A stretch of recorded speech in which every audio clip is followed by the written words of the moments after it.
আচ্ছা, আমাদের হাউসওয়াইফের কোনোদিনও কাজ শেষ হয় না আর হবেও না। সারা জিন্দেগি যতদিন আল্লাহ হেয়াত দেবে ততদিন আমাদেরকে ঘরের কাজ করে যেতেই হবে।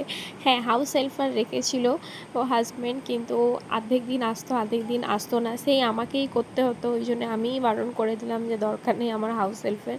আমি যতদিন করতে পারবো ততদিন করি, তারপরে দেখা যাবে। আল্লাহ আছে, উপরওয়ালা আছে। যাই হোক, ঘরটর মুছে নিলাম। আজকে শুক্রবার, এখানে ছোটো মেয়েকে স্নান টান করিয়ে দিয়েছি। এক বালতি জামা কাপড় ভেজিয়ে রেখেছি, ওটাও কাচতে হবে।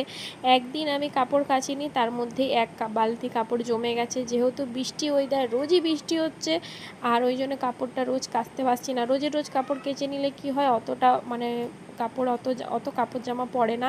যাই হোক, আজকে 3টা চাদর পরে গেছিলো। আর আমি খুব একটা ভালো কাপড় ধুতেও পারি না, নিচড়াতেও পারি না। আমার হাত দুটো প্রচণ্ড ব্যথা, আঙুলগুলো। ও এটা মানে আমার ছোটো থেকে এটা প্রবলেম। তারপরে আমি এসে একটুখানি এই যে বসলাম, বাচ্চাগুলো টিভি দেখছিল। তারপরে এই যে লাঞ্চ কমপ্লিট করছি। প্রথমে বড় মেয়েকে খাইয়েছি, ছোটো মেয়েকে আগে খাইয়েছি, বড় মেয়েকে, তারপরে এই যে আমি খাচ্ছি। তারপরে আমার বড় মেয়েকে নিয়ে গেছিলাম সুইমিং।